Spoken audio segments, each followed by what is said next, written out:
Welcome back to my channel learn English with Biswajit sir.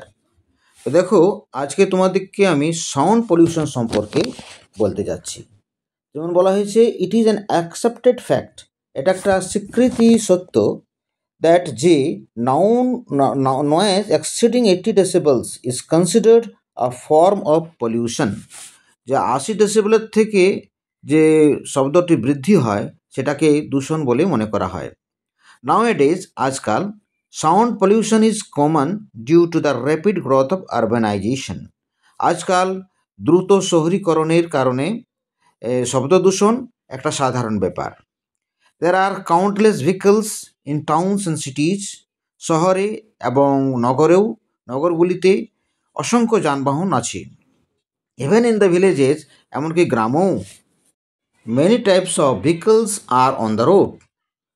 রাস্তায় বিভিন্ন ধরনের যানবাহন দেখতে পাওয়া যায়। The horns of motorcycles, cars and buses are significant sources. বাসগুলি, কারগুলি এবং মোটরসাইকেলের হর্ন হচ্ছে এর উল্লেখযোগ্য উৎস।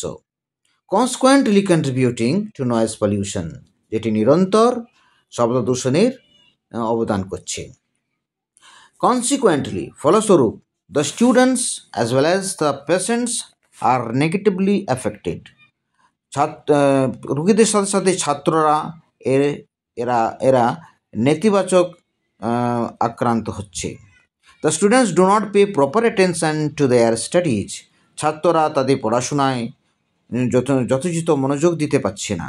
ওকে, এবং রুগীরা patients may suffer increase stress and exacerbated cardiovascular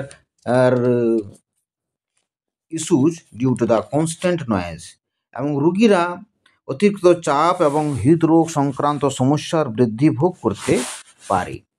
ওকে, অর্থাৎ রুগীদের যদি কোনো হার্টের সমস্যা হয়, তারা এই সমস্যায় তাদের বেড়ে যাবে এবং মানসিক অসুবিধা হবে।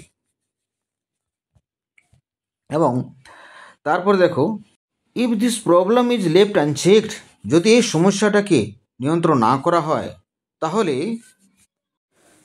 the public faces an increased risk of hearing impairment and chronic inattentiveness caused by persistent stress. তাহলে জনসাধারণের মধ্যে শ্রবণশক্তি হ্রাস এবং আরও অনেক সমস্যার দেখা দেওয়ার ঝুঁকি বাড়বে। The existing problem must be addressed by the government through strict regulations. আর কঠোর নিয়ম ব্যবস্থা যদি সরকার করে, তাহলে এই তথাকথিত সমস্যাটা আটকানো যেতে পারে। Okay, last but not the least, শুধু এটাই নয়, নেগলেক্টিং দিস ইস্যু, এই সমস্যাগুলিকে যদি অবহেলা করা হয়, যদি অবহেলা করলে কি হবে, will lead to damage to our total ecosystem. এতে আমাদের সম্পূর্ণ বাস্তুতন্ত্রকে ক্ষতি করবে। Affecting both humans and wild life, যার মধ্যে মানুষ এবং বন্যজীবনও আক্রান্ত হবে। ওকে, এই চ্যানেলটি যদি ভালো লেগে থাকে তাহলে সাবস্ক্রাইব করবে, কমেন্ট করবে। Thank you very much. See you again in the next video.